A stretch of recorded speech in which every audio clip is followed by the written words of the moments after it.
Assalamualaikum warahmatullahi wabarakatuh. Alhamdulillahirabbil alamin. Wassalatu wassalamu ala asyrofil anbiya'i wal mursalin wa ala alihi washabbihi wa sallam ajma'in, amma ba'd. Para undangan yang kami hormati, Bapak Panitia dan rekan-rekan yang kami banggakan. Tak lupa kita mengucapkan syukur alhamdulillah kepada Allah yang mana pada pagi hari ini kita masih diberikan nikmat sehat, nikmat sempat, sehingga Allah mudahkan kita untuk hadir pada majelis yang insyaallah barokah pada siang hari ini. Shalawat serta salam semoga terlimpahkan kepada kita Nabi Muhammad sallallahu alaihi wasallam. Rekan-rekan, para undangan sekalian yang dirahmati Allah, insyaallah sesuai dengan undangan ataupun sesuai dengan yang kita rencanakan pada pagi hari ini. Pada hari ini kita akan ngaji bareng. Tentunya di sini kita sama-sama hadir di majelis yang insyaallah barokah, di majelis ta'lim thalabul ilmi yang sekaligus kita bersilaturahmi untuk mengaji ilmu Allah. Semoga kita semua mendapatkan ilmu yang bermanfaat. Amin. Sebelum kami mulai, mohon kiranya yang hadir untuk mengisi baris di depan, pangapunten masnya monggo diperhatikan song yang lebih hangat dan bersahabat. Nah, insya Allah dengan pandemi yang sudah sedikit normal, insya Allah akan lebih mendekatkan diri kita.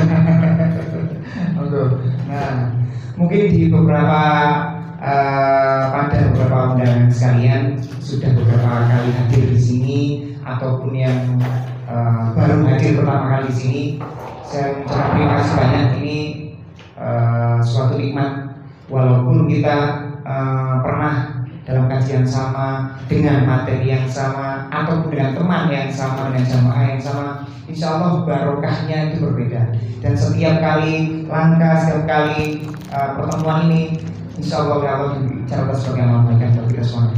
Amin. Pada siang hari ini yang akan menjadi pemateri yaitu Ustaz Edi yang nanti akan menyampaikan materinya. Sebelum mendengar materi kita akan kenalan ya. Jadi nanti setelah kenalan nyantai, cair, baru kita nanti masuk materi, sehingga materi-materi akan sampai dengan mudah pada pikiran kita, nanti bisa melekat insyaallah. Sebenarnya saya akan memperkenalkan diri, nama saya Ikhwan, saya dari Lembut. Alhamdulillah beberapa kali ikut kajian di sini bersama teman-teman. Pengalaman saya, alhamdulillah dengan kajian ini banyak teman soleh. Karena dengan teman soleh lah kita akan selalu diingatkan, akan selalu dijaga agar kita selalu di track ataupun di jalan Allah. Alhamdulillah ini sudah kenal, jadi untuk berikutnya bisa dilanjutkan di forum di luar ini insyaallah. Untuk itu mari kita mulai kajian pada siang hari ini. Untuk itu kepada pemateri kita Ustaz Edi Pranowo kami persilakan. Bismillahirrahmanirrahim. Assalamualaikum warahmatullahi wabarakatuh. Waalaikumsalam warahmatullahi wabarakatuh. Alhamdulillah, alhamdulillahilladzi hadana li hadza wa ma kunna linahtadiya laula an hadana Allah. Asyhadu an la ilaha illallah wa asyhadu anna Muhammadar Rasulullah. Allahumma shalli wa sallim wa barik ala sayyidina Maulana Muhammad. Kok dengarin salawatnya kok remang-remang.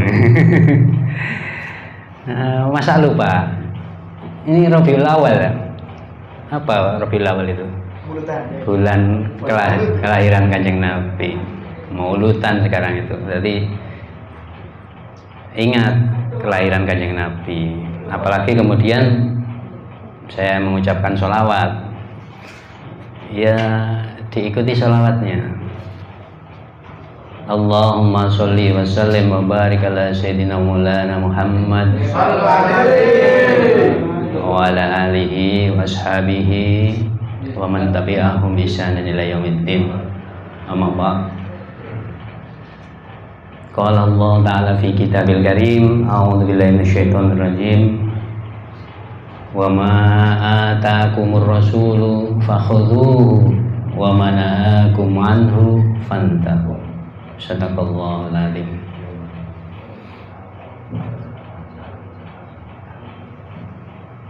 Al-Mukarramin, para alim, para ulama, para sepuh bini sepuh, para asatidz, para kiai, ikhwani, saudara-saudaraku, adik-adik sekalian.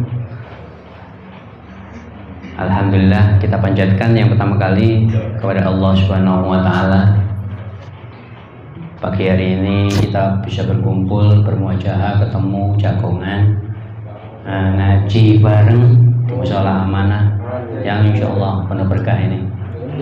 Mudah-mudahan aktivitas kita mulai dari berangkat rumah, niat untuk ngaji bareng sampai sini dicatat oleh Allah sebagai amal soleh. Amin ya rabbal. Bapak sekalian, saya ulangi lagi, jadi ngaji bareng kita pagi hari ini spesialnya karena hari ini adalah tanggal 10 Rabiul Awal. Jadi 10 Rabiul Awal. Rabiul Awal itu bulan khusus bagi kita, bulan yang penuh dengan kemuliaan. Karena Rasulullah SAW itu dilahirkan pada tanggal 12 Rabiul Awal. Jadi 2 hari lagi itu ulang tahun kelahiran Kanjeng Nabi SAW. Kita nggak membahas tentang pendapat-pendapat yang ada yang mengatakan memperingati Maulid Nabi kelahiran Rasulullah itu bid'ah, ada yang mengatakan sunnah. Sehingga kalau yang mengatakan bid'ah itu berarti mengadakan perayaan Maulid Nabi itu dosa, malahan haram. Tapi ada yang berpendapat sunnah, berarti mengadakan Maulid Nabi itu mendapatkan pahala. Kita nggak bahas itu karena itu masalah khilafiyah. Artinya khilafiyah itu di dalam Islam dua-duanya itu pendapat yang diperbolehkan karena dua-duanya sama-sama bersumber dari ajaran Islam. Nah, tinggal kemudian berpulang kepada masing-masing, memilih pendapat yang mana yang menurut dia lebih tepat, lebih kuat argumentasi baik dalil maupun faktanya. Nah, jadi saya cuma saya singgung tadi untuk mengingatkan kepada kita betapa luar biasanya Rasulullah SAW itu berjasa kepada kita semua. Ada qaul dari sahabat Umar bin Khattab. Umar bin Khattab itu salah seorang sahabat utama Kanjeng Nabi yang kemudian menggantikan level kedua setelah Abu Bakar. Jadi setelah Rasulullah SAW wafat, kedudukan beliau digantikan oleh Abu Bakar, makanya disebut khalifah, pengganti, artinya pengganti Rasulullah. Pengganti bukan dalam hal kenabian, tetapi pengganti dalam hal mengatur umat dan menjalankan hukum-hukum agama Islam, baik urusan dunia maupun akhirat. Nah, kemudian Abu Bakar wafat, digantikan oleh Umar bin Khattab. Nah, jadi Umar bin Khattab ini adalah khalifah yang kedua yang menggantikan Rasulullah SAW. Dalam qaulnya Umar bin Khattab itu beliau mengatakan, man a'dhama maulidan Nabi sallallahu alaihi wasallam, barang siapa yang mengagungkan kelahiran Kanjeng Nabi Muhammad sallallahu alaihi wasallam, qad ahyal Islam, maka sungguh dia berarti menghidupkan Islam. Nah, ini qaulnya Umar bin Khattab ya, bukan hadis.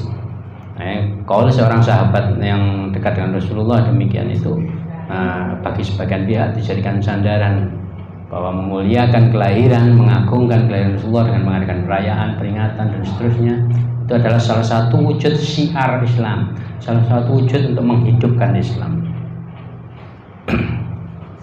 Baik, Bapak Hanifillah, saudara-saudaraku, adik-adik sekalian, kita masih dalam rangkaian untuk memperingati kelahiran Rasulullah. Maka kemudian ayat yang saya baca awal tadi adalah surat Al-Hasyr, insyaallah ayat 9, nanti bisa dicek kalau saya keliru, karena ya usia saya itu sering lupa sering keliru. Jadi surat Al-Hasyr ini saya 9 atau ayat 7, nanti coba dicek lagi. Makanya orang itu kalau usianya itu sudah bertambah, itu kenikmatannya oleh Allah Subhanahu wa taala dikurangi. Termasuk kadang-kadang kenikmatan ingatan, kadang-kadang lupa. Ya sebagian orang mengatakan oleh lalian berarti akan makan buntu. Itu sebagian orang itu. Ya bisa saja. Tapi seingat saya itu nggak senang makan buntu. Ya sesekali saja ketika ada orang selamatan lengkung, nah itu berarti ini senang ya. Jadi dalam ayat Al-Hasyr itu Allah Subhanahu wa taala berfirman, "Wa ma atakumur rasul," dan apa-apa yang dibawa kepada kalian oleh Rasul, fakhudhuhu, maka ambillah. Wa ma nahakum anhu, dan apa-apa yang dilarang kepada kalian dari Rasul itu, fantahu, maka tinggalkanlah. Ini firman Allah Subhanahu wa taala dalam Al-Qur'an. Artinya apa? Allah Subhanahu wa taala memberikan garis penting bahwa seorang hamba, perintah ini adalah kepada kita seluruh orang-orang beriman, orang yang meyakini keberadaan Allah Subhanahu wa taala sebagai Tuhannya, sebagai penciptanya. Maka Allah kemudian mengingatkan, menegaskan, menggarisbawahi supaya dalam kehidupan ini kita mengambil apa yang diperintahkan oleh Rasul Kanjeng Nabi Muhammad SAW. Sekaligus kita meninggalkan semua apa yang dilarang oleh Rasulullah SAW. Nah, kemudian kalau kita melihat apa yang dibawa oleh Rasul SAW, ternyata yang dibawa Rasul SAW adalah Islam itu sendiri. Syukur alhamdulillah kita sejak kecil ditakdirkan oleh Allah hidup dalam keluarga muslim, lahir dari keluarga muslim sehingga kita muslim. Mungkin ada yang mu'alaf ini. Ada yang mu'alaf ya? Sebelumnya enggak ada. Enggak ada ya nih. Alhamdulillah berarti semuanya sejak kecil muslim, sejak bayi muslim ya. Mu'alaf itu berarti awalnya keluarganya, hidupnya atau agamanya itu bukan muslim, kemudian masuk Islam, itu namanya mu'alaf. Nah, Islam inilah yang kemudian dibawa oleh Rasulullah SAW, yang kalau ditarik dalam sebuah gerbong, Islam itu ya ibarat gerbong itu yang dibawa oleh Rasul yang harus kita ikuti.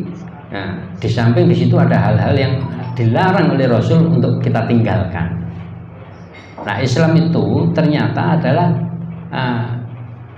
rahmat yang disebutkan oleh dalam surat Al-Anbiya itu. Kalau penjenengan sering mendengar bahwa Allah Subhanahu wa taala menurunkan Islam sebagai rahmatan lil alamin, itu a'udzubillahi minasyaitonirrajim, wa ma arsalnaka illa rahmatan lil alamin, dan tidaklah aku mengutus engkau wahai Nabi Muhammad kecuali menjadi rahmat bagi seluruh alam, rahmat bagi seluruh alam. Ini sering disampaikan oleh para mubaligh, khatib ketika menyampaikan perayaan Maulid Nabi. Jadi Rasulullah itu diutus oleh Allah hanya satu tujuannya, yaitu membawa rahmat bagi seluruh alam. Artinya apa? Ketika apa yang dibawa oleh Rasul SAW itu digunakan dalam kehidupan dunia ini, maka dunia ini akan penuh dengan rahmat, penuh dengan kebaikan, penuh dengan keberkahan. Kalau orang hidup itu istilahnya hidup dalam kebahagiaan, hidup dalam ketenangan, hidup dalam kesuksesan, hidup dalam kenyamanan. Siapa yang ingin hidupnya itu enggak tenang? Ada di sini enggak kira-kira? So, aku gak seneng urip tenang, aku seneng ria-riu. Jadi gitu. Enggak ada ya. Ada yang di sini punya cita-cita, aku pengen hidup enggak bahagia wis. Atau tak balik, siapa yang ingin hidupnya itu bahagia, angkat tangan. Cuma 1, 2. Alhamdulillah, berarti semuanya masih normal. Ya normal dalam segi pemikiran. Karena itu fitrah, ya, fitrah manusia. Artinya Allah Subhanahu wa taala menciptakan kita itu sekaligus menciptakan dalam diri kita itu naluri, keinginan untuk senantiasa bahagia. Sehingga ketika orang itu menginginkan kebahagiaan dalam kehidupannya, itu berarti wajar, normal, manusiawi, fitrah. Ya sebaliknya kalau menginginkan nggak bahagia berarti ya nggak fitrah, nggak normal. Ya. Nah, jadi dalam surat Al-Anbiya tadi Allah Subhanahu Wa Taala menegaskan bahwa diutusnya Rasulullah SAW itu adalah dalam rangka membawa rahmat. Nah, kemudian para mufasir, ahli tafsir itu menjelaskan, jadi nanti bisa mempelajari dalam kitab-kitab tafsir, bahwa yang dimaksud dibawa oleh Rasul diutus sebagai rahmat, pembawa rahmat, itu bukan Kanjeng Nabi sebagai orangnya, tapi sebagai orang manusianya seperti kita ini. Karena Rasulullah SAW seorang utusan, tapi beliau juga adalah manusia biasa seperti kita yang dalam keseharian itu ya makan, minum, tidur, istirahat, punya istri, punya anak, punya tetangga, punya teman, bekerja dan seterusnya. Maka bukan kapasitas beliau sebagai seorang manusia yang membawa rahmat. Artinya bukan kehadiran Rasulullah lahir di dunia kemudian mendatangkan rahmat, kemudian kalau Rasulullah itu meninggal maka rahmat nggak ada. Bukan itu. Tapi yang menjadikan Rasulullah SAW itu sebagai pembawa rahmat adalah apa yang dibawa oleh Rasul, yaitu Islam itu. Makanya kemudian ketika Rasulullah SAW wafat, Islam yang dibawa oleh Rasul sebelumnya yang ditinggalkan oleh Rasul, inilah yang akan mendatangkan rahmat bagi alam semesta alam. Artinya bisa saja rahmat itu tetap diraih, tetap bisa diambil, diupayakan dengan cara memegang teguh apa yang sudah dibawa dan ditinggalkan oleh Rasulullah SAW. Nah, inilah sebenarnya makna daripada kita memperingati, mengingat kelahiran Rasulullah SAW. Jadi begitu luar biasanya jasa Rasulullah itu, yang kemudian ketika membawa Islam itu bisa kita jadikan alat sarana untuk menuju kepada kehidupan yang bahagia yang kita cita-citakan tadi. Nah, ikhwan sekalian, saudara-saudaraku, adik-adik sekalian, kita waktunya karena pres ya, ini jam 10, kemudian insya Allah jam 11.22 itu sudah azan, kemudian nanti ada sesi tanya jawab juga, sehingga praktis jam 11 materi sudah harus selesai ya. Kemudian 20 menit dilanjutkan dengan dialog, diskusi. Karena itu materinya ini saya mampatkan itu sak peres supaya mampat, padat, berisi. Karena kalau dilonggarkan kemudian menjadi panjang, maka waktunya akan butuh banyak. Karena itu saya mampatkan, saya ringkes sehingga insya Allah 1 jam nanti bisa selesai. Tapi karena saya mampatkan, saya ringkes, maka materinya materi yang penuh isi, penuh daging. Karena itu saya harapkan semuanya memperhatikan dengan seksama, konsentrasi, dan panitia pinter didatangkan kopi supaya nggak ngantuk. Monggo diminum dulu kopinya. Kalau sudah piar, kalau seruputan itu kan mesti piar, gitu. Itu berarti siap materi saya mulai. Kalau belum piar, ada yang belum piar angkat tangan. Kalau belum piar berarti belum saya mulai. Sebab nanti ada yang terlewat yang saya sampaikan itu nanti. Karena saya mampatkan, saya press waktu materinya supaya singkat tapi semuanya penting. Sehingga saya harus jangan tolak-tolak. Islam yang diturunkan oleh Allah Subhanahu Wa Taala kepada Rasulullah SAW kemudian disampaikan kepada kita semuanya, itu ternyata sudah diturunkan dalam bentuk kamil dan syamil. Diingat-ingat, kalau perlu dicatat, catat di HP tidak apa-apa. Kamil itu artinya sempurna, syamil itu artinya paripurna. Jadi kamil sempurna, syamil paripurna. Kamil itu maksudnya menyeluruh, sempurna. Artinya apa? Semua ajaran Islam yang diturunkan oleh Allah kepada Kanjeng Nabi disampaikan kepada kita itu sudah dalam bentuk yang sempurna, kamil, menyeluruh. Artinya mengatur segala segi kehidupan manusia, sehingga tidak ada satupun celah dalam sisi kehidupan manusia yang tidak diatur oleh Islam. Itu namanya kamil. Kemudian syamil itu paripurna, artinya sudah selesai diturunkan semuanya. Jadi Allah Subhanahu wa taala menurunkan Islam sebagai rahmat itu enggak menyisakan wis sebagian ajaran tak turunkan nanti, enggak. Tapi sudah syamil, sudah paripurna, selesai. Sudah selesai diturunkan kepada Kanjeng Nabi Muhammad SAW. Itu yang disebut syamil. Nah, kalau kita kelompokkan pengertian kamil dan syamil yang menyeluruh dan paripurna, sempurna dan paripurna itu bagian-bagiannya itu bisa dikelompokkan menjadi kelompok akidah, kemudian yang kedua kelompok syariah, dan yang ketiga adalah kelompok dakwah. Ini 3 pengelompokan Islam. Jadi Islam itu bisa ada bagian yang namanya akidah, ada bagian yang namanya syariah, ada bagian yang namanya dakwah. Nah, ketiga-tiganya ini adalah bagian daripada Islam. Ini hanya pengelompokan saja ya, pengelompokan saja untuk memudahkan bagian-bagian daripada Islam. Nah, 3-tiganya ini merupakan kesatuan yang kamil dan syamil tadi, yang semuanya harus diambil oleh setiap orang yang beriman.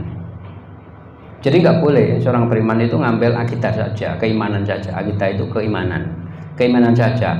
Wis aku percaya kepada Allah Subhanahu wa taala. Terus yang syariah dan dakwah nggak diambil. Ini berarti mengambil sebagian, nggak boleh. Akidah wis aku pokoknya percaya Gusti Allah, yakin Gusti Allah itu Tuhanku. Ya sudah.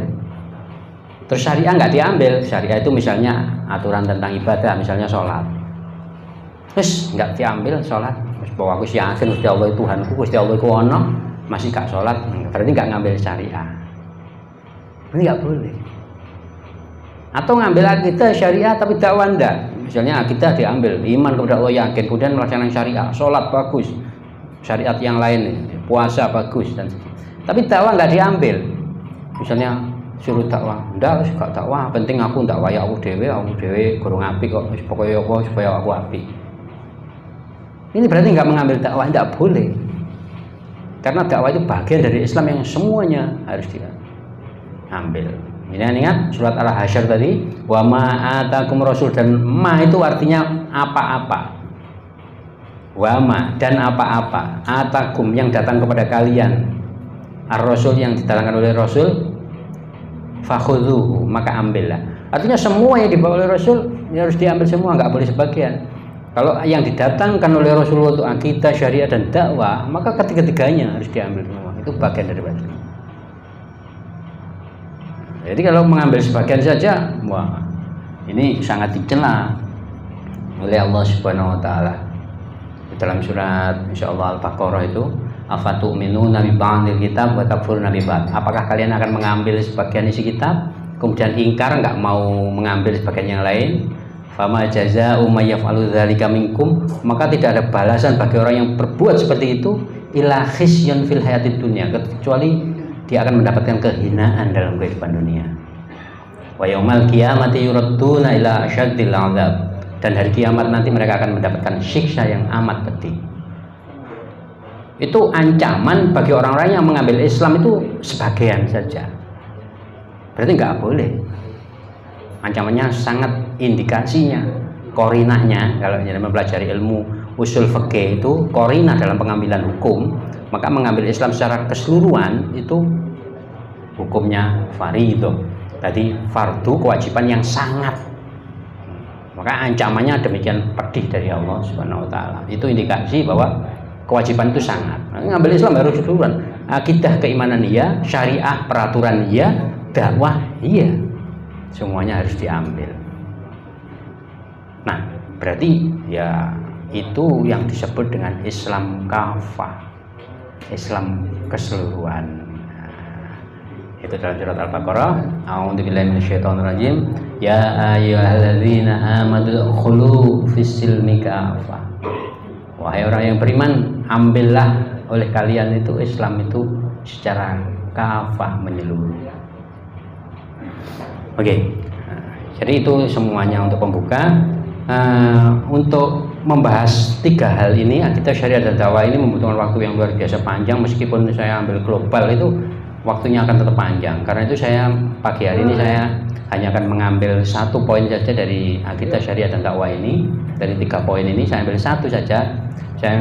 Saya anggap pagi hari ini cukup penting karena ini terkait dengan kondisi Maulid Nabi ya, kondisi Maulid Nabi yang kemudian kita ingat kelahirannya, kita ingat jasa-jasanya. Nah, salah satu hal yang sampai hari ini itu masih di tengah umat itu bermasalah. Artinya bermasalah itu kita lihat banyak umat Islam, ya saudara-saudara kita sendiri, mungkin diantara teman kita, mungkin keluarga kita, tetangga kita, yang mengambil Islam itu hanya masih sebagian saja, masih akidah saja, iman kepada Allah, percaya kepada Allah, ya oke. Tapi kemudian untuk melaksanakan syariat itu masih enggan, masih pikir-pikir, masih syaitanlah, itu sembahyang, tidak sembahyang, syaitanlah. Aku sih seneng dolen misalnya. Oh, sembahyangnya hubungannya dengan dolen apa? Ya dolen ya dolen, jarno. Tapi kayak sembahyang kan ya sembahyang kan gitu. Tapi ada ya buat alasan gitu. Atau tidak sembahyang, syaitanlah. Pokoknya syaitanlah ini. Nah, karena itu pagi hari ini saya ingin masuk ke poin tentang syariah. Jadi pengantar syariah Islam. Jadi nanti saya sampaikan syariah Islam itu secara global. Nah, perinciannya karena global maka perlu diperinci lagi, tetap nanti perlu diperinci lagi. Kalau hari ini saya perinci semuanya syariah saja ya, syariah Islam saja, itu sampai sore aja mungkin nggak akan selesai. Nah, demikian luas ilmu Allah Subhanahu wa taala itu. Jadi saya sampaikan secara global, garis besar tentang syariah Islam. Makanya saya sebut pengantar. Jadi pengantar ini saya hanya mengantarkan saja. Jangan untuk memahami Islam, syariah Islam itu secara menyeluruh. Nah, nanti mendetailnya. Oh, kalau ingin tahu mendetailnya, berarti memahami tentang syariah Islam. Oh, berarti masih saya perlu mendetail. Berarti jangan ngajinya kurang. Kalau kurang, tambah lagi. Insya Allah minggu depan atau bulan depan, atau minta kepada yang ngontak, yang ngundang jenengan, aku kurang ngajinya, aku mending ngaji mana? Monggo, nanti hubungi panitia. Baik, syariah Islam itu ada 3 poin. Yang pertama kita akan membahas tentang maknanya. Kemudian yang kedua kita membahas tentang sumber hukumnya syariah Islam. Dan yang ketiga kita akan membahas tentang ruang lingkup syariah Islam. Ini penjelasan global tentang syariah Islam. Jadi pertama kita nanti akan melihat makna syariah Islam itu apa. Makna itu apa? Makna, arti. Berarti kan ada apa? Kemudian yang kedua sumber hukum syariah Islam. Jadi syariah Islam itu sumber hukumnya ada. Artinya dari mana menggali syariah Islam itu? Ya dari sumber hukum. Kemudian ruang lingkup itu nanti syariah Islam itu ngatur apa saja, itu namanya ruang lingkup. Nah, 3 ini penjelasan global dari syariah Islam. Jadi kita masuk yang pertama. Apa itu syariah? Makna atau arti syariah? Syariah itu 2 hal. Yang pertama kita lihat dari segi etimologi atau dari segi lugawi dalam bahasa Arab itu, secara bahasa, secara literal. Jadi ya apa ya, literal makna bahasa. Jadi secara lugawi syariah itu artinya mauridul ma, jadi sumber mata air. Maurid sumber, al-ma itu air, jadi sumbernya mata air. Itu secara kamus, gamane secara kamus, mauridul ma secara kamus. Tapi yang dipakai itu adalah pengertian secara istilah atau terminologi. Apa itu? Nah, yang kedua itu syariah secara terminologi. Nah, ini saya panah ya. Ini secara terminologi itu adalah sistem yang mengatur hubungan antara manusia dengan Allah, manusia dengan dirinya, dan manusia dengan sesamanya. Nah, ini sesamanya. Nah, pengertian ini, definisi ini diambil dari tulisan Syekh Mahmud Shaltut dalam kitab Al-Islam Aqidatan wa Syariatan. Jadi banyak para ulama itu mendefinisikan tentang syariah itu apa, syariah Islam itu apa. Definisinya macam-macam, tapi secara umum memiliki konotasi yang hampir mirip. Nah, yang kemudian bisa menggabungkan semua makna definisi itu adalah yang disampaikan oleh Syekh Mahmud Shaltut ini. Jadi syariah itu adalah sistem yang mengatur hubungan tiga hal ini. Pertama, hubungan manusia dengan Allah, kemudian yang kedua hubungan manusia dengan dirinya sendiri, kemudian yang ketiga mengatur hubungan manusia dengan sesama manusia berarti. Ya, tiga ini. Nah, di sini kita lihat ini sudah mencakup pengertian syariat Islam secara menyeluruh. Kita lihat makna sistem ya. Syariat Islam itu secara terminologis itu adalah sebuah sistem ternyata. Ada yang tahu? Bisa angkat tangan, sistem itu apa? Aturan. Cara. Oke, aturan cara. Iya, ada lagi? Sistem itu apa? Sistem. Disebut tangkil apa? Sistem itu artinya apa? Sistem, cara, aturan. Oke. Aturan, cara itu termasuk bagian dari sistem. Jadi sistem itu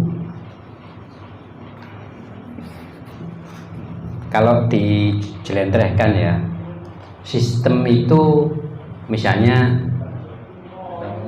sistem sepeda motor. Nah, Anda lihat sistem sepeda motor. Apa yang ada di dalam sistem sepeda motor itu? Di situ adalah sistem, ada bagian mesin, ada bagian rem, ada bagian transmisi, ada bagian roda. Nah, jadi rem itu bagian-bagian dari sistem sepeda motor. Terus misalnya roda, itu disebut sepeda motor apa enggak? Bukan, ya rodanya. Rem disebut sepeda motor apa enggak? Enggak. Tapi kalau sepeda motor, apa sepeda motor itu?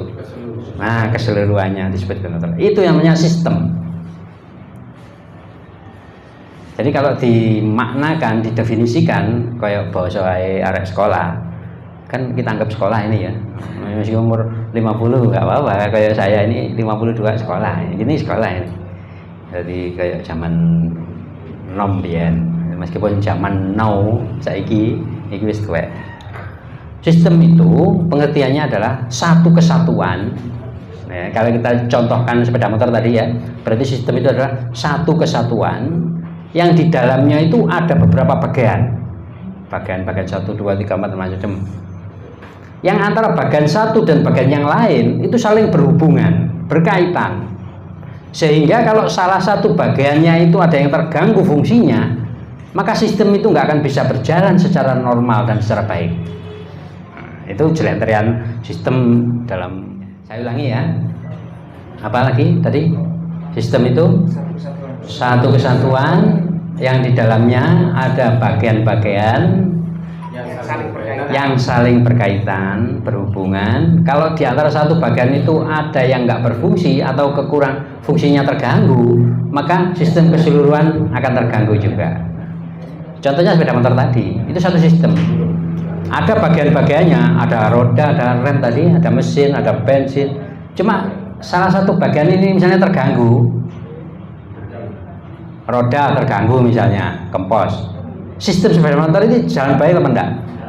Tidak. Bannya normal, yang terganggu mesinnya. Nah, bisa jalan kalau didorong.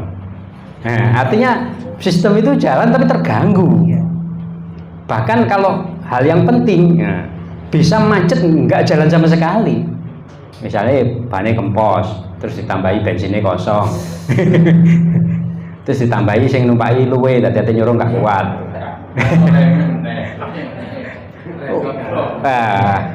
Remnya macet. Wes sepeda motor itu sebagai sebuah sistem nggak jalan sama sekali. Syariah itu seperti itu, sistem. Yang di dalam syariah itu ada bagian-bagian yang semua bagian ini saling terkait. Anda lihat sepeda motor tadi, antara rem dengan roda terkait enggak? Terkait.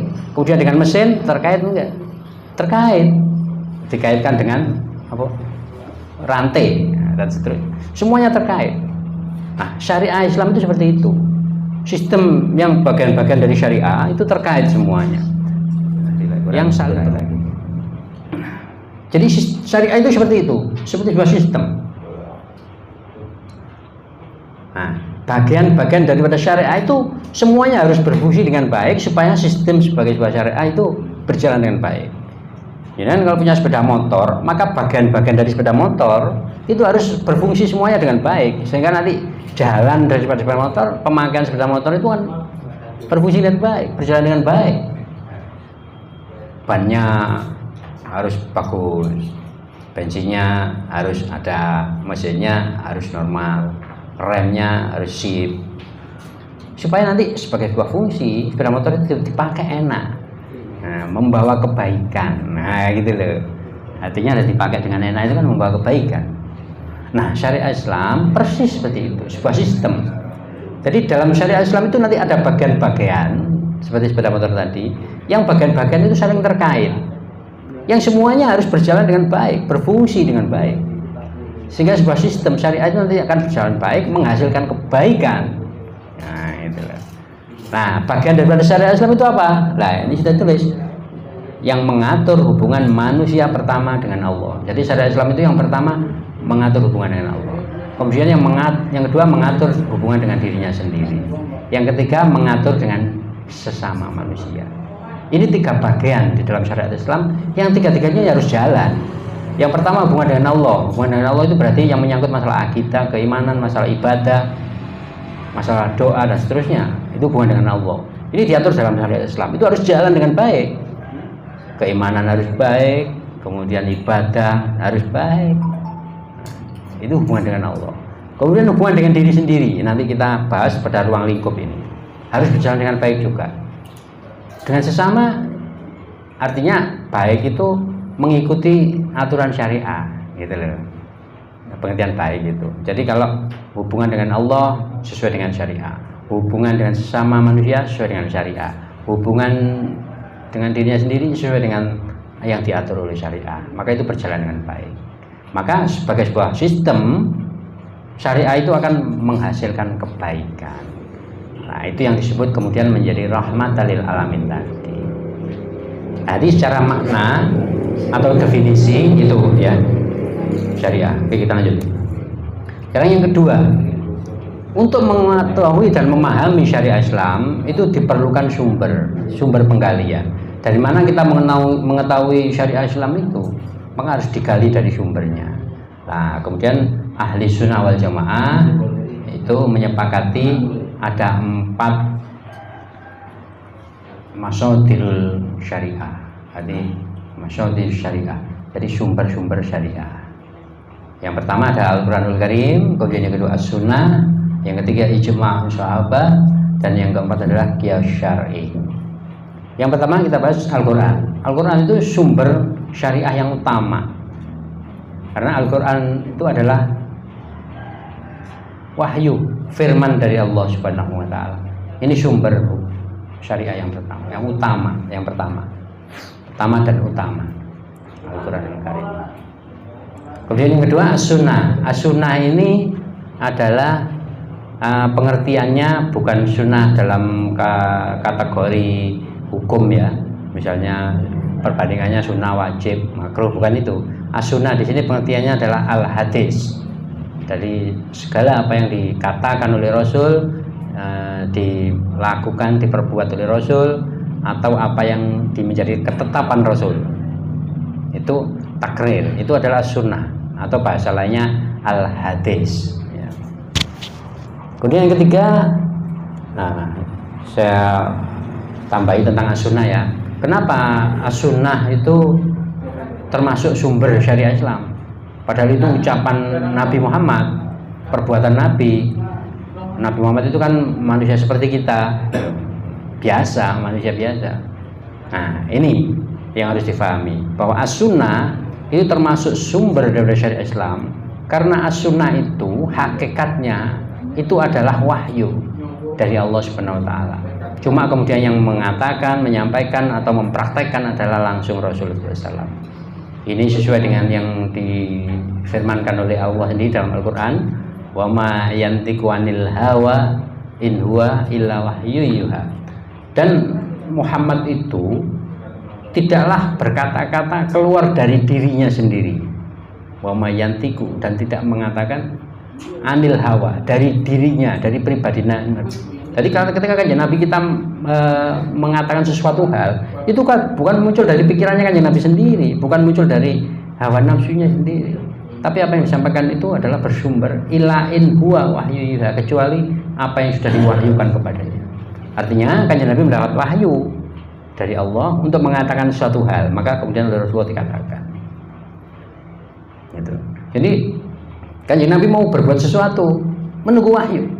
Oleh Allah diturunkan wahyunya, Kanjeng Nabi diperintah berbuat begini-begini, langsung dikerjakan oleh Rasulullah. Jadi apapun ya, dalam kehidupan Kanjeng Nabi, mulai bangun tidur sampai tidur lagi, termasuk tidurnya, mulai Rasulullah diangkat jadi Rasul umur 40 sampai beliau Rasulullah meninggal umur 61. Kanjeng Nabi meninggal umur 61 Pak? 63, 62. Yang mana yang benar? Ya, variasi. Kanjeng Nabi itu wafat umur 63 tahun, itu dalam hitungan Hijriah. Nah, hitungan Hijriah 63 tahun.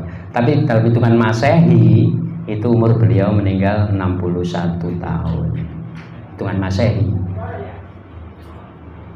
Jadi jangan yang sekarang hitungan Masehinya sudah di atas 50, ya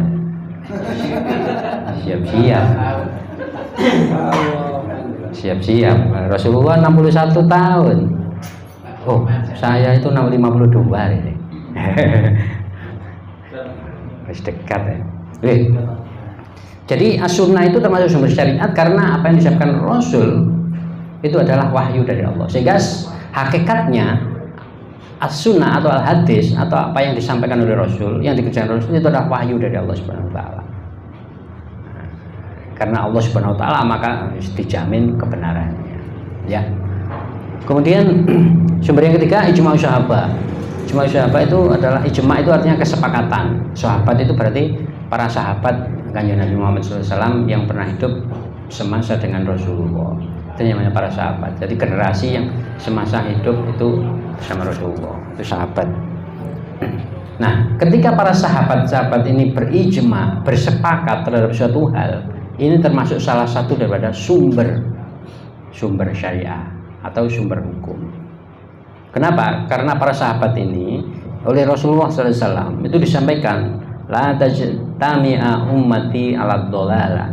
Umatku, artinya sahabat-sahabatku itu tidak akan bersepakat satu hal pun dalam hal kesesatan. Jadi ketika para sahabat itu melakukan kesepakatan bareng-bareng, artinya kesepakatan itu berarti banyak orang semuanya setuju, semuanya mengokekan, berarti itu kesepakatan. Contohnya gini loh, sekarang saya ngomong di sini, terus semuanya menyetujui, semuanya paling tidak diam mendengarkan. Berarti semuanya kan sepakat, saya ngomong ini, jangan semua mendengarkan. Ini berarti kesepakatan kita. Nah, kesepakatan semua orang yang di sini. Nah, itu namanya kesepakatan. Jadi Kanjeng Nabi sudah menjamin bahwa yang disepakati oleh para sahabat-sahabatnya itu adalah termasuk sumber syariah. Jadi kasusnya itu misalnya contohnya misalnya Rasulullah SAW sudah wafat, kemudian digantikan oleh para sahabatnya Abu Bakar misalnya. Kemudian Abu Bakar itu mengeluarkan aturan yang sebelumnya itu tidak ada, kemudian ketika zaman Abu Bakar itu muncul, maka kemudian ini yang sahabat yang lain ini mengokekan, mengiyakan, maka ini menjadi sumber. Contohnya tentang penulisan mushaf Al-Quran dalam satu buku, ya, penulisan dalam satu buku. Jadi ketika Rasulullah SAW itu wafat, mushaf Al-Quran itu yang kita baca itu mushafnya ya, jadi bentuk kitab mushaf, lembaran-lembarannya yang itu dikumpulkan dalam satu mushaf, satu buku itu, satu kitab itu belum ada pada zaman Rasulullah. Nah, kemudian pada zaman Abu Bakar disuruh menulis. Nah, kemudian waktu itu ditulis insya Allah tiga buku, ya, 3 mushaf. Yang satu dibawa oleh Abu Bakar, yang satu dibawa oleh istri Rasulullah Siti Aisyah, kemudian yang satu dibawa oleh Ali bin Abi Thalib. Nah, sahabat yang lain ini mengiyakan, mengokekan. Artinya apa? Penulisan Al-Quran dalam satu kitab, dalam satu mushaf, itu kesepakatan para sahabat meskipun pada zaman Kanjeng Nabi tidak ada. Nah, bisa tangkap ya? Nah, itu kesepakatan. Kemudian pada zaman Umar bin Khattab, ketika bulan Ramadan datang, para kaum muslimin melakukan sholat malam, sholat apa? Taraweh. Nah, Umar bin Khattab kemudian melakukan sholat taraweh diimami oleh beliau dengan mengadakan rakaat yang lebih banyak. Nah, tarawehnya sampai 20 rakaat. Padahal sebelumnya zaman Rasulullah itu hanya 8 rakaat saja. Nah, Rasulullah wafat, kemudian digantikan oleh Abu Bakar, digantikan oleh Umar. Umar itu sholat tarawih ditambah sampai 20 rakaat. Nah, sahabat yang lain itu nggak ada yang protes. Sahabat yang lain menyetujui, mendiamkan. Nah, ada yang menyetujui, mendukung, ada yang mendiamkan. Mendiamkan itu kan berarti mengokekan. Diam itu kan berarti mendiamkan, itu kan berarti setuju kan. Artinya nggak memprotes, nggak menyangkal, kan berarti setuju. Seperti dengan konrabia meneng ya, berarti setuju. Lek menyangkal, enggak gelem. Lek siji enggak gelem, lek loro langsung gelem. Itu menyangkal. Tapi kalau diam berarti kan oke. Ayo Mas Kocek, gelem enggak? Oh, meneng ae, berarti gelem. Iya, meneng ya.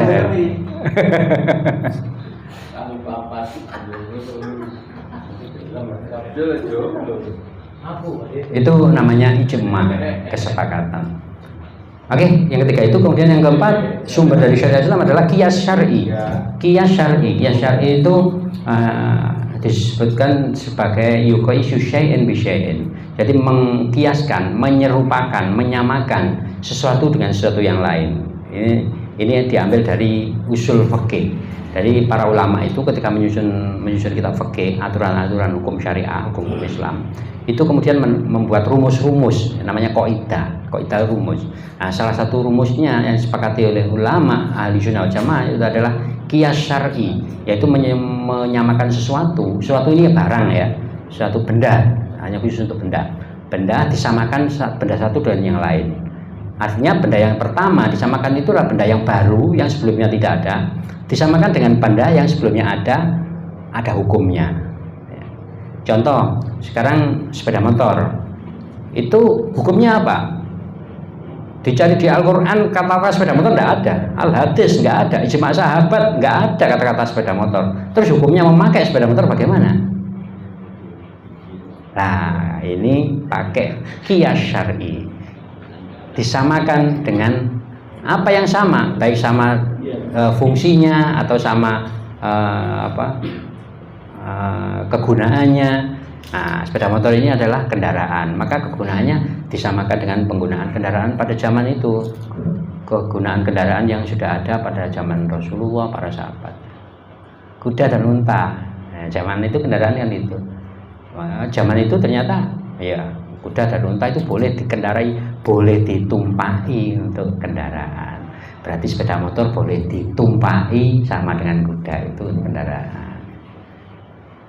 Sama seperti kuda itu kendaraan dituntun juga boleh. Jadi misalnya dengan bawa sesuatu dengan kuda, terus kudanya dengan tuntun, tidak apa-apa, boleh.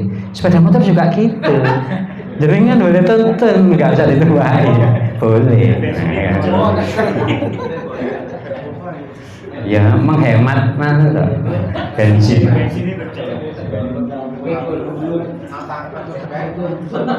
Jadi itu contoh dari qiyas syar'i. Makanya kemudian kalau para ulama itu demikian luar biasa keilmuannya sehingga kemudian bisa menciptakan kaidah. Lah kaidah itu bukan ciptaan mereka pribadi, artinya muncul dari akal mereka enggak, muncul dari kepintaran mereka enggak. Dari para ulama ini menggali dari Al-Qur'an, As-Sunnah, Ijma, itu kemudian memunculkan rumus tentang qiyas syar'i tadi, itu menyamakan sesuatu benda dengan benda yang lain yang sama sifatnya, sama kegunaannya, sama fungsinya tadi.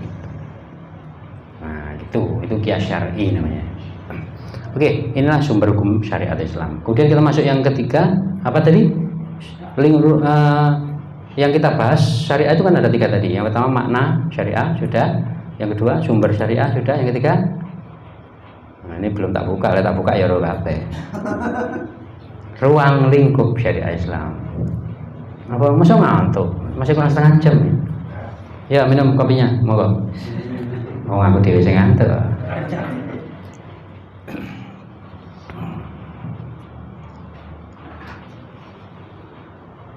Kita masuk pembahasan yang ketiga dari syariat Islam, yaitu ruang lingkup syariat Islam. Sebenarnya ruang lingkup syariat Islam ini sudah kita fahami tadi secara dasar itu dari makna etimologis tadi, makna terminologis tadi, makna istilah tadi itu. Ruang lingkup syariat Islam itu yang di tengah Anda lihat, itu manusia. Di mana? Ini. Manusia ini pertama mengatur hubungan dengan Allah. Ada panahnya dengan Allah, berarti mengatur hubungan dengan Allah. Ini adalah dalam hal masalah akidah atau tauhid. Kemudian yang kedua dalam hal ibadah. Kan hubungan manusia dengan Allah itu sholat, itu kan berarti hubungan manusia dengan Allah kan. Masalah ibadah ini, puasa, zakat, haji, itu adalah masalah ibadah yang merupakan hubungan manusia dengan Allah. Ini termasuk bagian dari syariat Islam. Artinya apa? Bagaimana cara manusia berhubungan dengan Allah itu diatur oleh syariat Islam, gitu loh. Seperti sholat misalnya, itu manusia berhubungan dengan Allah, itu diatur syariat Islam.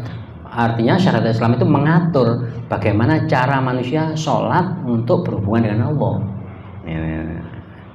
Itu bagiannya dari syariat Islam, ada aturannya, gitu loh. Kita seorang muslim kalau sholat kepada menghadap Allah, kalau ulama fikih kemudian menurunkan menjadi syarat rukun sholat, rukun sholat, dimulai dengan takbiratul ihram, Allahu Akbar. Itu takbiratul ihram itu merupakan permulaan sholat, kemudian diakhiri dengan salam.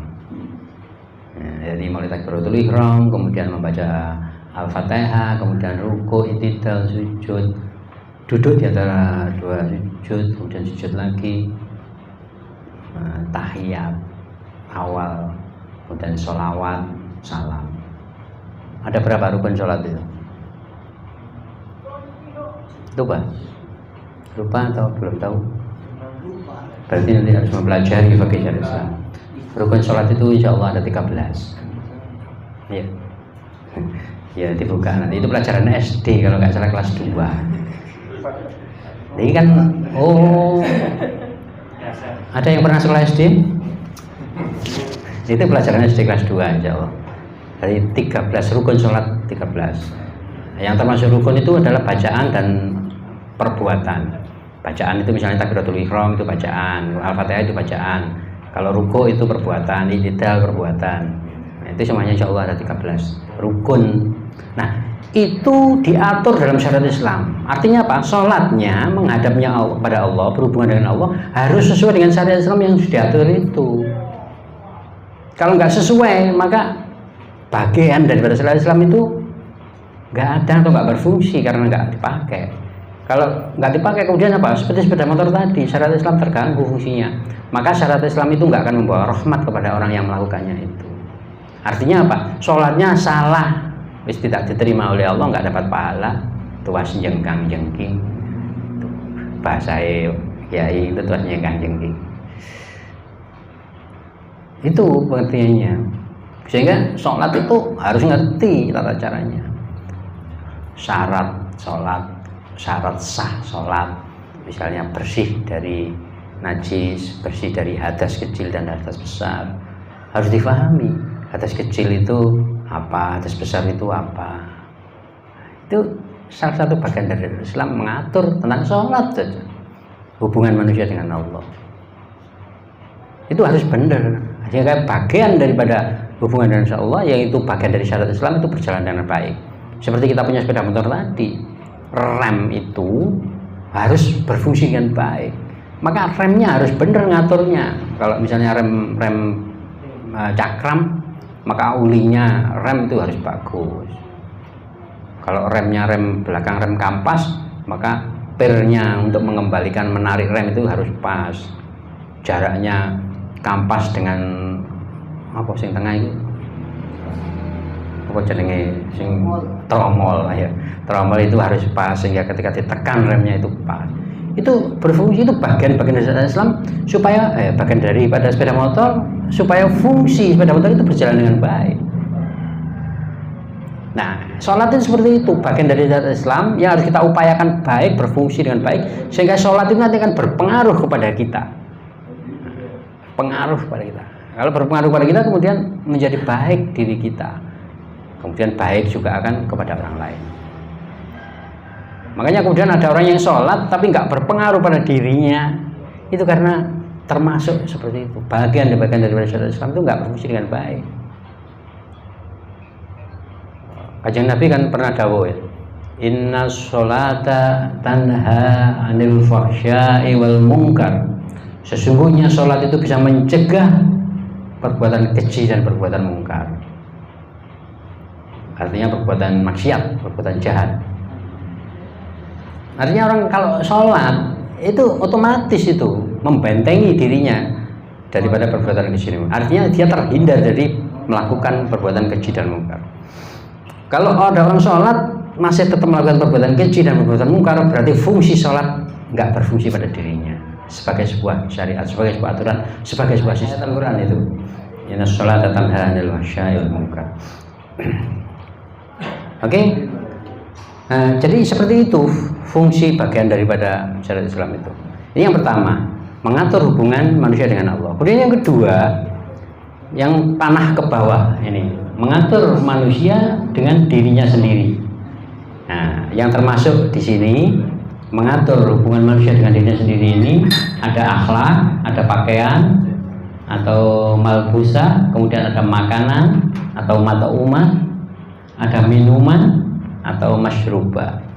Tuh, kok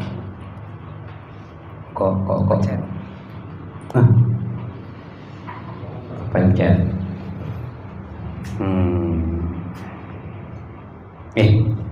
Ini yang mengatur, ini bagian ruang lingkup atau bagian dari syariat Islam yang lain. Yang kedua, jadi kalau tadi saya menjelaskan bagian sepeda motor itu sudah menjelaskan tentang masalah rem, ini bagian yang lain, misalnya roda. Nah, dalam syariat Islam ini bagian yang lain, yaitu setelah tadi hubungan manusia dengan Allah, ini hubungan manusia dengan dirinya. Jadi manusia dengan dirinya sendiri itu termasuk ruang lingkup, ada hukum syariatnya, ada aturannya. Misalnya masalah akhlak, seseorang bertingkah laku, akhlak pribadinya, ketemu orang sopan dan seterusnya, bagaimana cara bertamu dan seterusnya, itu akhlak. Itu hubungan dengan dirinya sendiri kan, dia mengatur dirinya sendiri, mengongkon dirinya sendiri. Apa mengongkon? Iya. Termasuk berpakaian. Jadi di sini berpakaian ada yang pakai celana, ada yang pakai sarung, ada yang pakai kaos, ada yang pakai jaket, ada yang pakai kopiah, ada yang pakai topi jadul tadi coba. Itu berpakaian, itu berarti dirinya kan mengongkon dirinya sendiri untuk memakai pakaian itu. Itu ada syariat Islamnya. Lelek ngaji di musola mana iki syariat Islam masalah pakaian ya apa kudu sarungan kayak Mas Maulana. Nah, dia dipahami syariat Islamnya. Ternyata syariatnya, aturannya adalah menutup aurat. Nah, jadi yang penting menutup aurat itu syariat yang wajib. Kemudian akhlaknya ya memakai pakaian yang pantas. Laki-laki itu dari pusar udel sampai lutut kan auratnya, berarti sudah cukup menutup aurat. Ikut pengajian sarungan sakmene, udelnya wis ketutupan sampai dengkul. Nah, itu sudah cukup, sudah boleh secara syariat Islam. Ikut ngaji enggak apa, enggak dosa itu. Tapi secara akhlak, ini ya ada akhlaknya, berbeda lagi. Ya dipikir dewe secara akhlak. Enggak dosa itu, tapi secara akhlak enggak pantas, enggak benar. Makanan juga seperti itu. Makanan itu manusia berhubungan dengan dirinya sendiri, dia mengongkon dirinya sendiri untuk makan. memerintah ya, memerintah. Aku senang mengongkon. Mengongkon dirinya sendiri makan. Maka apa yang dia makan itu tergantung dirinya. Wis aku mangan iki roti goreng. Oh, iki aku senang sate babi. Mengongkon dirinya sendiri makan terserah. Tapi ternyata dalam syariat Islam itu ada aturannya. Apa yang boleh dimakan, apa yang tidak boleh. Bagaimana cara makan. Yang dimakan boleh, tapi cara makan itu loh syariat Islam mengatur. Jangan ingat kalau Kanjeng Nabi itu memberi contoh makan. Bagaimana? Kanjeng Nabi makan itu duduk, enggak pernah dengan berdiri. Terus pakai tangan kanan, enggak pernah pakai tangan kiri. Itu syariat Islam yang dicontohkan Kanjeng Nabi tentang makan saja, berhubungan dengan diri sendiri itu diatur. Kemudian berdoa, ya Pak, doa mau makan. Allahumma barik lana. Ada benar. Itu cara makan. Setelah makan doa lagi. Alhamdulillahilladzi at'amana wa syaqana wa jalana. Ada aturannya seperti itu. Jadi meskipun dengan diri sendiri itu bukan berarti nggak ada aturannya terus sakar PDW. Itulah urus aku dhewe ya, mangan urus aku dhewe ya. Bah aku mangan karo mlaku tangan kiwa, gak berdoa terus aku bah sing tak mangan babi. Urus aku mangan karena dengan diri sendiri. Itu ternyata enggak dalam syariat Islam masuk ruang lingkupnya. Artinya termasuk bagian daripada sistem yang nanti akan membawa rahmat kepada pelakunya dan seluruh alam itu. Jadi kalau itu kemudian dilanggar, maka rahmat itu akan dicabut. Artinya nggak akan terjadi rahmat, nggak ada kebaikan. Kalau nggak ada kebaikan, berarti yang terjadi. Kalau nggak ada kebaikan, nggak ada rahmat, berarti yang terjadi apa? Kejelekan, kerusakan, mafsadat. Maka syariat Islam itu kalau dilaksanakan membawa manfaat, barokah, rahmat. Tapi kemudian kalau tidak dilaksanakan atau dilanggar, maka yang muncul adalah mafsadat, kerusakan, kemudorotan dan seterusnya. Coba contoh makanan tadi saja. Syariat Islam mengatur seperti itu. Apa yang dimakan misalnya, maka misalnya daging babi haram dalam syariat Islam. Maka meskipun dengan dirinya sendiri makan babi itu tidak boleh. Wah, iku rususaku dhewe, makan manganku dhewe, babi-babiku dhewe. Tapi dalam Islam diatur ternyata kan nggak boleh. Nah, kalau kemudian itu dilaksanakan membawa kebaikan, tapi coba dilanggar, senang makan babi, efeknya ya macam-macam. Yang penemuan para ilmuwan itu mengandung apa? Cacing, mengandung apa? Mengandung babi. Baik, itu yang kedua ya. Ruang lingkup yang ketiga ini garis yang panah yang ketiga.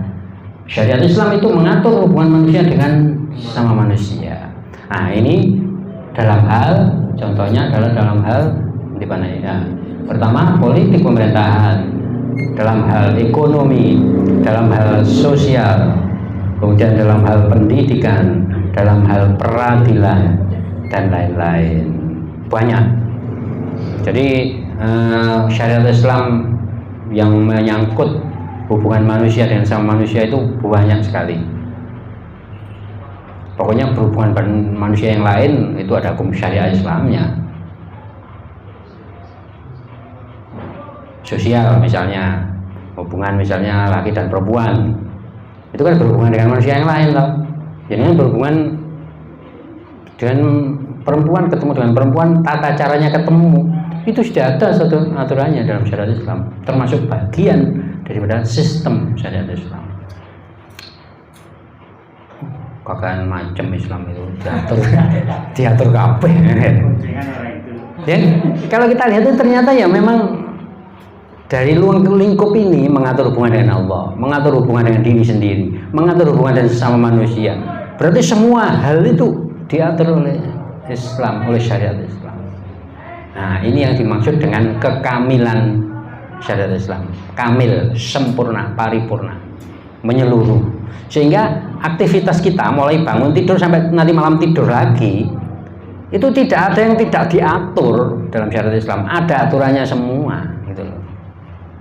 Makanya kemudian tergantung kita bangun tidur sampai tidur lagi itu kalau sesuai syariat Islam maka akan membawa kerahmatan keberkahan bagi kita. Dalam bahasa yang lain dapat pahala dari Allah Subhanahu wa taala. Kayak gitu. Kemudian dalam sebuah sistem akan membawa kebaikan kepada kita, pikiran kita tentram, tenang, kehidupan kita baik, semuanya berjalan up. Misalnya menyangkut badan menjadi sehat, menjadi semangat dan seterusnya. Tapi kalau dilarang, dilanggar syariat Islam itu, jangan bangun tidur sampai tidur lagi, kemudian yang jangan lakukan itu tidak sesuai dengan syariat Islam, yang muncul mafsadat tadi, kerusakan tadi. Coba jangan jam 4 subuh, jangan nggak bangunnya jam 7, nggak sholat subuh. Tangi turu jam 7 itu semangat apa rasa loyo? Siapa yang ngomong loyo? Berarti pernah ngalamin. Iya, fisik itu memang rasa jelor kabeh. Karena kedisian PT. kedisian sengenge. Oh, biyen tangi kedisian sengenge. PTE wis teko. Aduh, teko paran ngene sik kayak ngelilir. Tapi kalau jenengan bangun subuh, sholat subuh, jiwa itu ringan, enteng, fisik juga akan merasa segar. Yo, jangan mempelajari ilmu biologi. Kondisi subuh itu oksigen kan luar biasa bermanfaat itu. Jangan watuk pilek itu loh ya, loro watuk pilek, watuk atau pilek. Jangan bangun subuh, setelah sholat subuh ke depan rumah, hirup oksigen sekuat-kuatnya, ambekan keluarkan lewat mulut. Insya Allah 3 kali ambekan watuk pilek itu sudah hilang.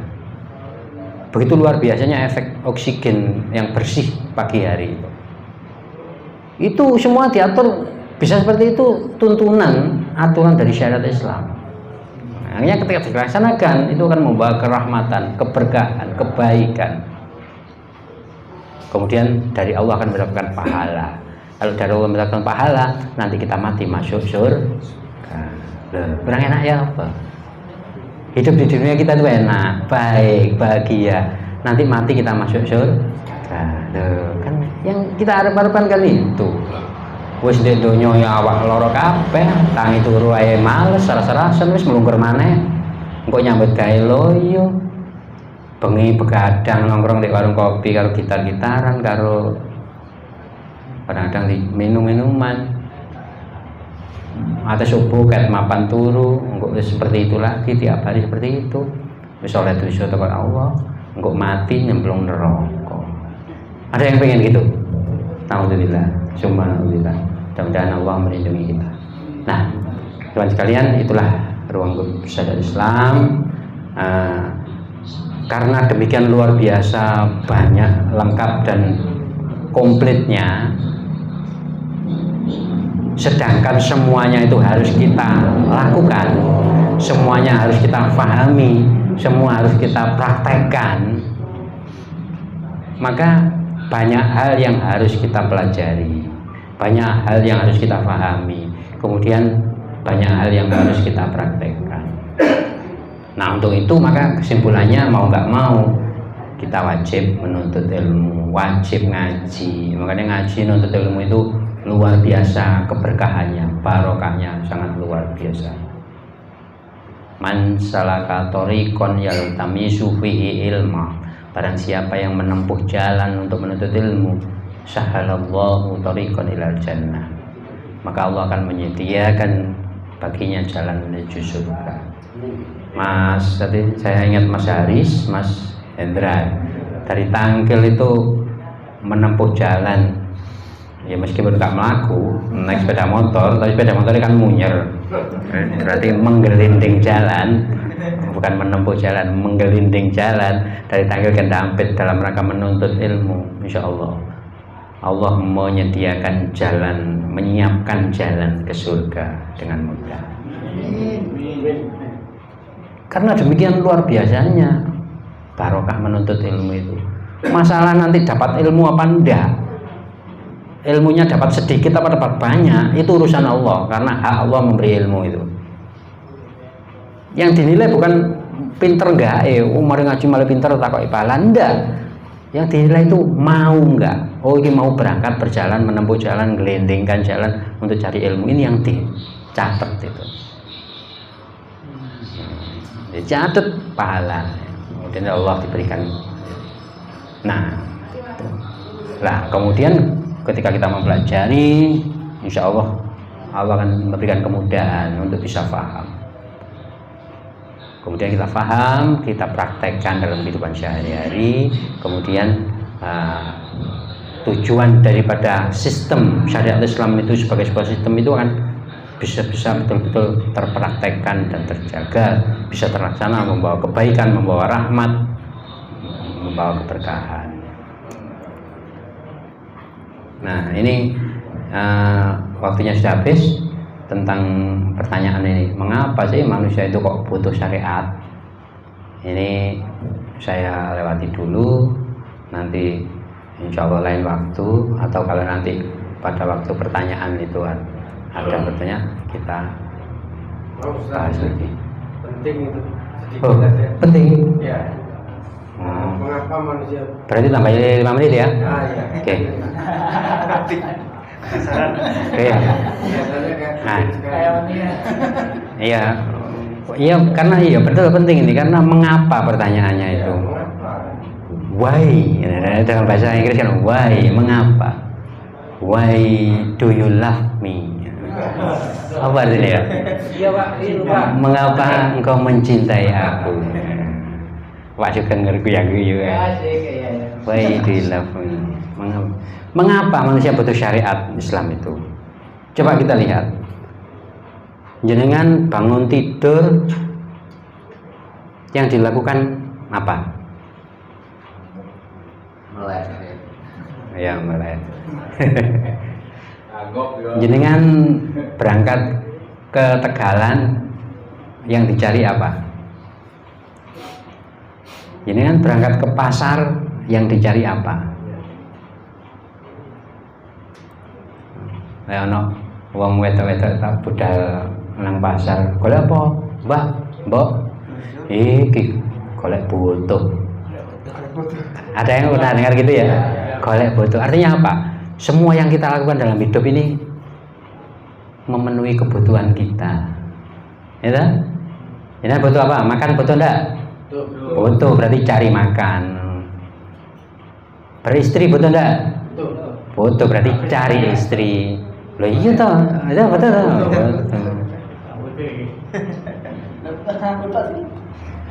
Artinya apa? Yang kita lakukan itu dalam rangka untuk memenuhi kebutuhan kita, kebutuhan hidup kita. Kenapa? Karena manusia itu hidup, oleh Allah diberi hidup, itu Allah memberikan potensi supaya manusia tetap hidup. Potensi itu apa? Potensi yang membuat manusia itu berusaha ceker-ceker sehingga bisa menjaga kehidupannya. Nah, ceker-ceker menjaga kehidupannya itu diciptakan oleh Allah semua makhluk hidupnya termasuk manusia. Nah, manusia itu punya dua hal, ini kebutuhan jasmani dan naluri. Ini secara fitrah diturunkan oleh Allah untuk manusia. Kebutuhan jasmani dan naluri. Kebutuhan jasmani makan, jasmani loh. Minum, kebutuhan jasmani. Tidur, kebutuhan jasmani. Kalau badan lelah itu kan butuh tidur, butuh istirahat, kebutuhan jasmani. Itu semua kebutuhan. Sehingga kita makan itu kan dalam rangka memenuhi kebutuhan apa? Jasmani apa? Lapar. Lapar muncul, maka kita butuh makan. Jadi kita makan itu dalam rangka memenuhi kebutuhan jasmani perut ini. Kita minum karena memenuhi kebutuhan rasa haus. Kita tidur memenuhi kebutuhan jasmani, istirahat, lelah, letih. Jangan kesel, lelah, mari macul, terus gak istirahat, terus macul, lelah terus macul, akhirnya gimana? Ya, KO, ambruk, mati, bisa mati. Artinya istirahat itu dibutuhkan untuk memenuhi kebutuhan itu. Kemudian selain kebutuhan jasmani ada kebutuhan naluri. Nah, dua hal inilah yang disebut at-taqatul hayawiyah, potensi hidup manusia. yang membuat manusia bisa hidup itu karena punya dua kebutuhan ini, jasmani dan naluri.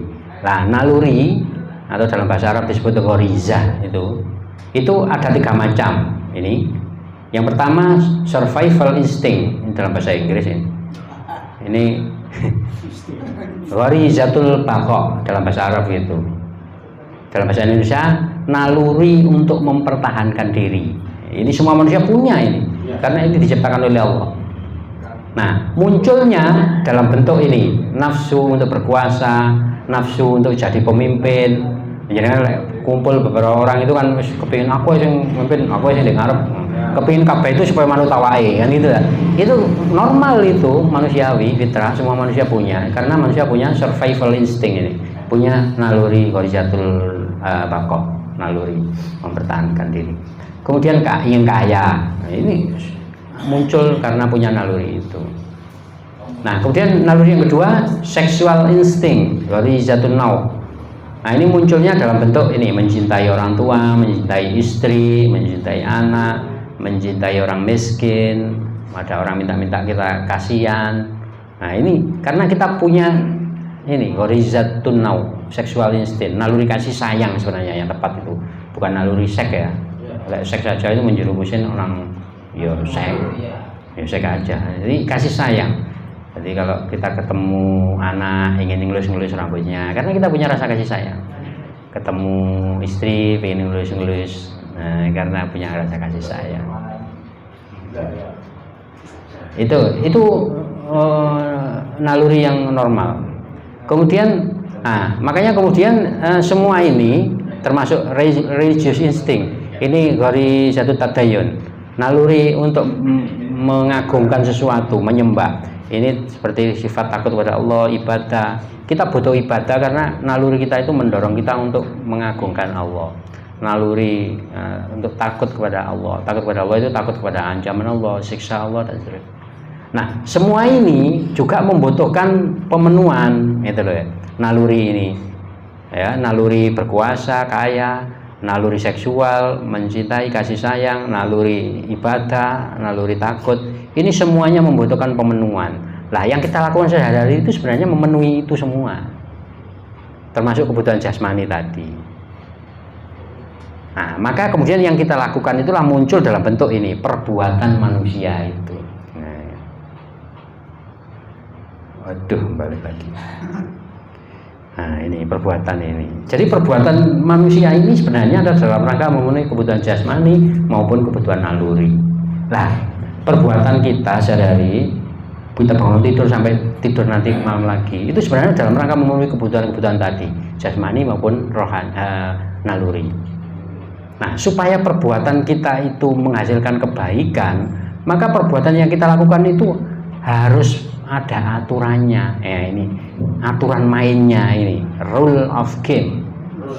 Nah, rule itu apa? Garis ya, garis. Game itu permainan, aturan permainan, garis permainan. Jadi kalau ingin perbuatan kita itu harus menghasilkan kebaikan, supaya ingin menghasilkan kebaikan, membawa kepada kebahagiaan, ketenangan, ketentraman, kenyamanan, itu harus pakai aturan. Sebab segala sesuatu yang pakai aturan dan enggak pakai aturan itu yang menghasilkan kebaikan yang mana?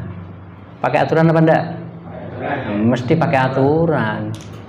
Nah, kalau segala sesuatu kita lakukan enggak pakai aturan, itu mesti menghasilkan ya kekacauan, amburadul dan seterusnya, kerusakan yang jelas. Maka dalam kita memenuhi kebutuhan jasmani maupun kebutuhan naluri itu dibutuhkan aturan supaya menghasilkan kebaikan. Contoh kita makan untuk memenuhi kebutuhan lapar jasmani, harus pakai aturan supaya makan itu nanti membawa kebaikan kepada diri kita, gitu loh.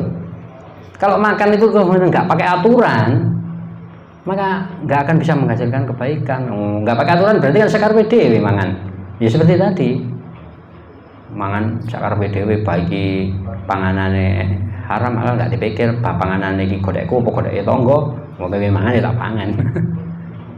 Nah, itu namanya. Harus ada aturan. Nah, aturan ini pun ada lagi yang harus diperhatikan. Aturan yang ada yang kita pakai dalam rangka memenuhi kebutuhan jasmani maupun kebutuhan naluri, nggak boleh sembarang aturan. Tapi ya aturan yang betul-betul benar, aturan-aturan yang membawa kebaikan nanti. Dan aturan yang benar itu, membawa kebaikan itu, membawa rahmat itu hanya aturan yang datang dari Allah Subhanahu wa taala. Lek aturan gawenane manungsa dhewe bisa berbeda-beda. Menurut manusia dampit aturan ini itu membawa kebaikan, tapi menurut manusia Malang belum tentu. Oh gak cocok, itu cocok dampit ya Malang gak cocok. Aturan wong biyen, zaman biyen dengan aturan zaman orang zaman saiki gak cocok, gak berbeda. Artinya apa? Manusia itu kalau disuruh membuat aturan dewe, maka dipengaruhi oleh pikirannya, dipengaruhi oleh ilmunya, dipengaruhi oleh akademisnya, dipengaruhi oleh lingkungannya, dipengaruhi oleh backgroundnya dan seterusnya.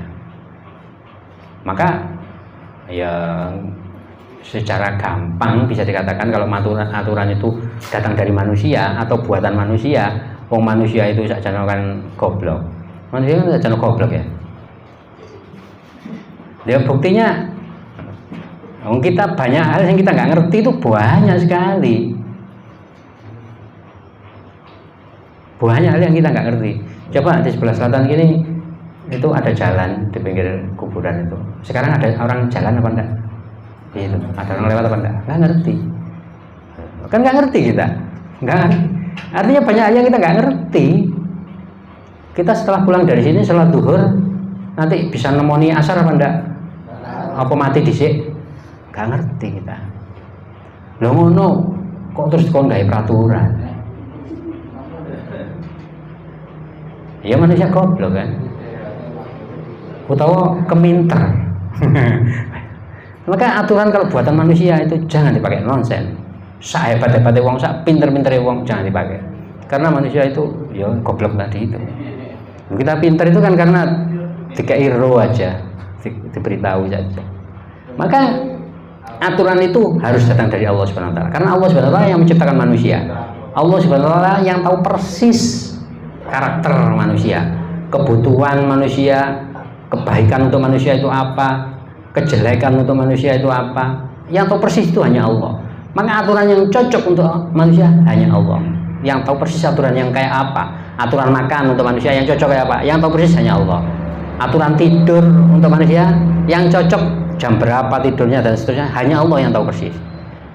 Aturan berhubungan seks dengan wanita itu caranya bagaimana, kayak PT apa nikah dhisik dan seterusnya, itu yang tahu persis Allah Subhanahu wa taala. Karena Allah yang menciptakan manusia, menciptakan alam semesta dan seterusnya. Sehingga nggak mungkin salah aturannya. Nah, aturan Allah itu yang syariat tadi itu. Nah, maka syariah yang seperti itu, aturan yang seperti itu mau nggak mau dan harus datang dari Allah Subhanahu wa taala. Itulah yang disebut dengan hukum syariat Islam. Di sini kita melihat pertanyaan sebelumnya tadi, mengapa manusia membutuhkan syariat? Nah, jawabannya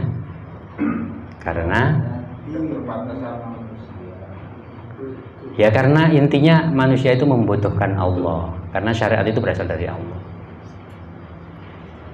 Dalam bahasa lain, manusia hidup di dunia ini nggak boleh sakarepe dhewe, harus mengikuti aturan Allah. Itu kalau ingin manusia itu nanti membawa kebahagiaan, menginginkan keberkahan, menginginkan rahmat, bahagia dunia, bukan hanya di dunia, bahkan sampai pengen bahagia di akhirat, itu aturan Allah itu yang dipakai. Tapi kalau jenengan nggak ingin kebahagiaan, ingin lawannya kebahagiaan itu kesengsaraan, ya. Kalau jenengan ingin kesengsaraan di dunia atau ingin kesengsaraan di akhirat, ya nggak aturan selain aturannya Allah. Terserah aturan jenengan dewe, KRP dewe, apa aturannya DPR itu, apa aturannya masyarakat umum, apa aturannya wong kampung, terserah. Nah, dah itu menjawab pertanyaan permintaan dari Pak tadi. Berarti sudah cukup. Terima kasih. Assalamualaikum warahmatullahi wabarakatuh. Alhamdulillah, terima kasih Ustaz tadi yang sudah menyampaikan materinya. Jadi tentang yang bisa disampaikan tadi, bagaimana sih kita ini mengenal Islam lebih dalam, mulai dari kamil, salim, kemudian bahwa di sana merupakan suatu kesatuan, mulai dari syariah, akidah, syariah, dakwah, suatu kesatuan yang kita harus jalankan semuanya. Dan bagaimana kita bisa belajar semuanya kalau tidak tahu. Nah, untuk mencari pengetahuan ini kita perlu yang namanya ngaji, yang namanya menuntut ilmu. Jadi jelas yang disampaikan oleh Ustaz tadi bahwa jika kita mengenal lebih dalam ataupun tentang pengetahuan tentang syariat lebih dalam, maka memudahkan kita untuk membantu kita untuk bagaimana menjalankan syariat sesuai dengan kehendak Allah, yang nantinya juga akan membawa kebaikan bagi kita semua. Mungkin ini yang sudah disampaikan, ini memberikan kesempatan kepada bapak dan rekan sekalian kaum undangan untuk mengomentari, kemudian menanyakan ataupun ada yang masih bingung, kami persilakan untuk memberikan kesempatan kepada hadir semua. Monggo. Ngaji bareng pada siang hari ini, saya himbau kepada rekan-rekan sekalian, pada undangan, bahwa jika memungkinkan hadirin dan rekan sekalian kurang puas dengan kajian ini, perlu tambahan lagi, kami ini juga membuka sebuah kajian umum. Jadi di hari Rabu malam itu di Sofa juga ada, kemudian misalkan ada teman anak muda, kami juga ada di Selasa malam juga ada. Nah, nanti lebih intensif lagi nanya ke yang lainnya, materi lagi kita akan fasilitasi. Jadi menurut ilmunya juga akan terus berlanjut. Nah, untuk ngaji bareng ini karena ada agenda bulanan, insya Allah bulan depan akan diadakan lagi, lebih ramai kita ajak, karena adalah bagian dari dakwah dan syiar. Kita ajak teman-teman kita agar menuntut ilmu, sehingga kita juga mendapatkan pahala dari ajakan kita. Mungkin itu yang bisa kami sampaikan, kurang lebihnya mohon maaf. Wabillahi kita tutup kajian dengan seperti kali dan doa untuk muslim. Astagfirullahaladzim.